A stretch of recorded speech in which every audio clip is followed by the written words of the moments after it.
I'd been waiting for this meeting for weeks, and by the time I was walking down the hallway toward my boss's office, my hands were clammy from nerves.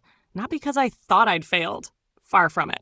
I'd carried that last project on my back, single-handedly, while my teammate strolled in late, left early, and somehow still found time to brag about how busy she was. Busy with what? Definitely not the mountain of spreadsheets, late-night calls, and fire drill fixes I had to push through just to keep everything from collapsing. So, yeah, I was nervous, but in the way you're nervous before something good. This meeting was supposed to be my moment. The promotion had been hinted at for months, and my boss had even said this project would be the deciding factor. I'd delivered. No, I'd over-delivered. Her office looked the way it always did. Too neat, like a magazine photo spread pretending to be an office. Everything was symmetrical, not a single paper out of place. It smelled faintly of lemon polish and the lavender diffuser she kept tucked on the corner of her desk. Even the blinds were tilted at the perfect angle, letting in just enough morning light to make it feel calm, almost serene. Calm was the opposite of what I felt when I saw my coworker already sitting in one of the two chairs across from the desk. She had that same smug look she always wore, like she'd done me some favor by existing in the same room. Her blazer was perfectly pressed, hair styled like she was headed to a photo shoot, not a performance review. It was infuriating, because she looked the part of hardworking professional, while I still carried the exhaustion of the late nights on my face. I sat down next to her, clutching the leather-bound notebook I always carried, filled with meticulous details. Timelines, workloads, who handled what. My plan was simple. If she tried to take credit, I'd slide those facts right onto the table like poker chips, each one proving just how much of this project had been mine. I didn't just want the promotion. I wanted the truth out in the open. I wanted my boss to see, crystal clear, who had carried the weight and who had just tagged along. As my boss glanced up from her laptop and gave us both a polite smile, I sat a little taller, ready. This was it, my chance to shine, and maybe finally to watch my lazy coworker's mask slip. "Good morning, Emily, Sarah," my boss said warmly as she closed her laptop and folded her hands on the desk. Her tone was lighter than usual, the kind she used when she was pleased. "I'm so glad you're both here. That last project was a big one, and I've been looking forward to this conversation." I felt my shoulders loosen just a little. Finally, recognition. I glanced at Sarah, my so-called teammate, who sat up straighter in her chair and flashed one of her well-rehearsed smiles, the kind that showed teeth but no sincerity. "Emily," my boss continued, "the way you both pulled everything together was really impressive. The client was thrilled, and we got feedback from upper management that this was one of the smoothest project deliveries they've seen in months." I nodded politely, my notebook balanced on my lap, my heart ticking faster. This was good. This was the opening act, the kind words before she got specific. I was ready to lean forward and highlight the late nights, the tight deadlines, the way I'd practically lived in spreadsheets while Sarah floated in and out of meetings.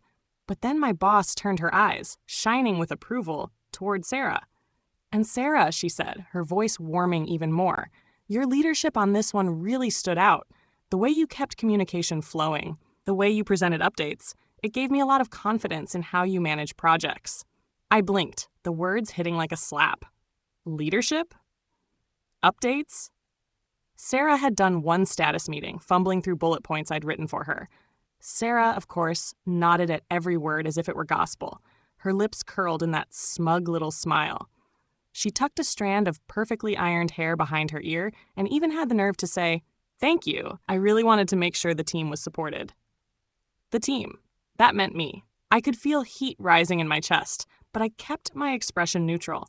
I'd been expecting this moment, her twisting my work into hers.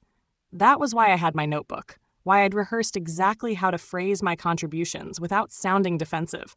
I just needed to wait for the right pause, the moment to slip in the truth. But the pause never came. Instead, my boss kept her gaze lingering on Sarah, doling out more compliments. "Your professionalism really came through. You've grown so much since last year, and this project really showed me your potential. I'm genuinely impressed." Only then did she turn her eyes back toward me. "Of course, Emily. I can't overlook how hard you both worked. Congratulations to the two of you. You really delivered." The words landed heavy, weighted with imbalance, both of you. Yet her smile, her energy, her praise, they leaned toward Sarah like plants bending toward the sun. And Sarah basked in it, nodding, her eyes gleaming as though she just pulled off the greatest magic trick in the world. I sat perfectly still, forcing myself to breathe, but inside I felt something sharper than disappointment sparking to life. I cleared my throat softly, my fingers tightening around the edges of my notebook.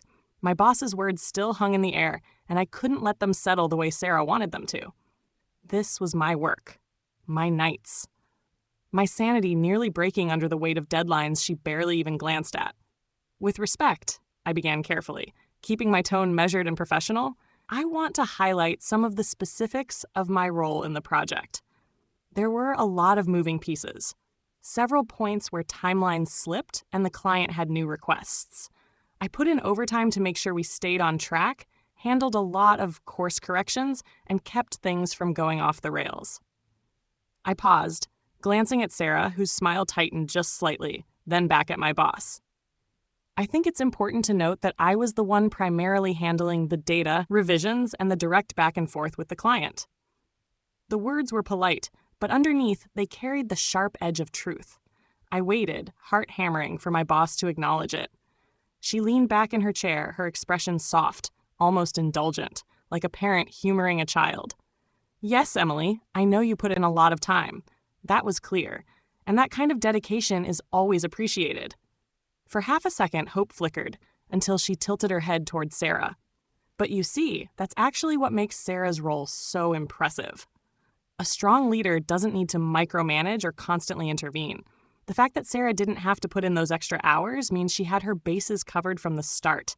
She trusted the team, and everything still came together beautifully. It felt like my stomach dropped straight through the floor. She'd twisted my exhaustion, my sacrifice, into proof of Sarah's so-called leadership. And Sarah? Sarah sat there soaking it in like champagne bubbles, her smile widening as if she were being serenaded. Not a flicker of guilt crossed her face. She could have spoken up, admitted I had been the one holding everything together, that she'd coasted on my work. She wouldn't have even been scolded for it. She was the golden child, untouchable. But she didn't. She just nodded, her eyes gleaming, as if to say, "Yes, exactly, that's me." Then my boss leaned forward, folding her hands with finality. "Given everything I've seen, I think a promotion is in order." Her eyes didn't land on me. They landed squarely on Sarah. The words echoed in my head, each one sharp, metallic, final. The tension in the room was suffocating, pressing against my ribs, but somewhere beneath the shock, beneath the fury, something else began to form. Not despair, not defeat. Something colder, sharper. Revenge doesn't start with anger. It starts with clarity. And in that moment, everything became crystal clear. "Sarah," my boss, Linda, said with that practiced corporate smile, "Congratulations, you've really earned this." Sarah pressed a hand to her chest, feigning humility. "Thank you, Linda. That means a lot." That was it, the last straw. I leaned forward in my chair, the notebook still in my lap, but my voice was steady. "Linda, with all due respect, I can't just sit here while Sarah gets all the credit for the work I poured into this project. I worked overtime, handled course corrections, and kept the client happy through a dozen changes. My contributions prove I can manage big projects on my own. I implore you to reconsider. Promote me. I've shown I can handle it." For a fleeting second, I thought I saw something flicker across Linda's face. Hesitation? Maybe even guilt. But then she sighed, leaning back in her chair, her fingers tapping lightly on the polished desk. "Emily," she said, her tone now firm, patronizing, "your work ethic is unquestionable. No one is denying that. But leadership isn't just about doing the work yourself. Sarah has shown she can collaborate, delegate, and keep the big picture in mind. You've proven you can shoulder the weight, but you've also shown me you're more of a lone wolf. That's not what we're looking for in this role." The words landed like a knife, blunt and cruel. Lone wolf, as if working myself to exhaustion to cover Sarah's laziness was somehow a character flaw. Linda's expression softened, as though she were tossing me a bone. "What I can do is approve a raise. Your contributions deserve to be rewarded financially. It may not be a promotion, but it's recognition all the same. Recognition. That word tasted bitter on my tongue. This wasn't about the money. This wasn't even about the job title anymore. It was about respect. The basic acknowledgement that I wasn't some workhorse to be used, dismissed, and written out of my own story. I forced a polite smile, but inside, my anger was bubbling, boiling, ready to spill over. Sarah was still sitting there, basking in the glow of her undeserved glory, nodding like she'd single-handedly reinvented the wheel. And as I sat there, I knew one thing with absolute certainty. They might have handed Sarah the flowers today, but soon enough, I'd make sure the thorns came with them. I sat there, forcing myself to breathe through the fire in my chest, until finally I set my notebook on Linda's desk with deliberate calm. "Linda," I said, my voice steady but sharper than before, "it's clear you've made your decision. But I need to let you know something. Just last week, I interviewed with a rival firm, Brighton & Co., and they've offered me a higher position. They've already made it clear they value the kind of dedication I bring to the table. Their leadership treated me with more warmth and care in one meeting than I've had here in years." Sarah's smile faltered for the first time, her jaw tightening ever so slightly. Linda's eyes widened, caught off guard. I pushed the notebook a little closer to her. "Consider this my resignation. Effective immediately."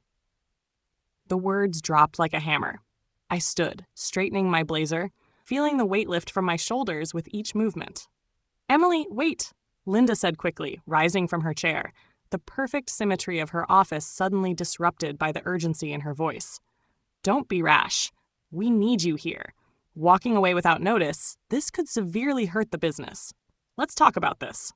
I turned back toward her, years of swallowed frustration sharpening my words.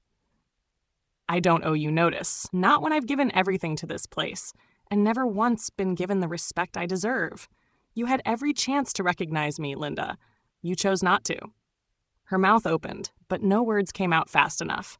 Sarah sat frozen in her chair, the golden glow around her dimming, her eyes darting nervously between us. I took a step toward the door, my heels clicking against the polished floor, every sound punctuating my departure. "You'll figure it out," I said, my tone cool and final. "You always do, on someone else's back." And with that, I pulled the door open. The quiet that followed was deafening, broken only by the sound of Linda's voice calling after me, more desperate now than polished, but I didn't turn around. It was a week later, on a quiet Thursday afternoon, when I ducked into a corner cafe near Brighton Co. for a much-needed break. The place smelled of espresso and warm croissants, sunlight pouring through tall windows and catching on the little brass details of the tables. I just started to settle in with my latte when I spotted them. Linda and Sarah, they were at a table near the window, hunched over a stack of papers, speaking in low, urgent tones. Even from across the cafe, I could see it, the tension in Sarah's jaw, the way Linda pinched the bridge of her nose. Business plans, no doubt. Probably the project I'd left behind, now fully in Sarah's hands. I considered slipping out quietly. I had no interest in gloating, no desire to rub my new success in their faces. Dignity, I told myself. Just enjoy your coffee. But then Linda looked up, her eyes catching mine. She nudged Sarah, and both of them waved me over. I hesitated, then stood, walking slowly to their table. Sarah was the first to speak. Her voice wasn't smug this time. It was weary. "Emily, I owe you an apology. I didn't realize how much you carried until I had to do it all myself. I thought I could handle it, but it's a lot. You were right. I was coasting off your work." Linda sighed, her expression softer than I'd ever seen it. "And I owe you one, too. I should have respected your contributions more. I misjudged what real leadership looked like. I see that now." I studied them both for a moment, the weight of their words sinking in. The anger that had burned so hot in me was still there, faint and distant, like a scar that still ached when the weather changed. "I'll be honest," I said carefully. "I'm still hurt. It stung, badly. But I appreciate you saying this, and I accept your apology." Their shoulders seemed to ease, just a little. I gave them both a small smile. "My new job's going great. They've given me more respect in 2 weeks than I got in years. I hope things work out for you both. Truly." As I walked back to my table, latte in hand, a strange calm settled over me. Revenge hadn't come from some grand plan to destroy them. It came from something simpler, something I should have known all along. Knowing my worth and acting like it.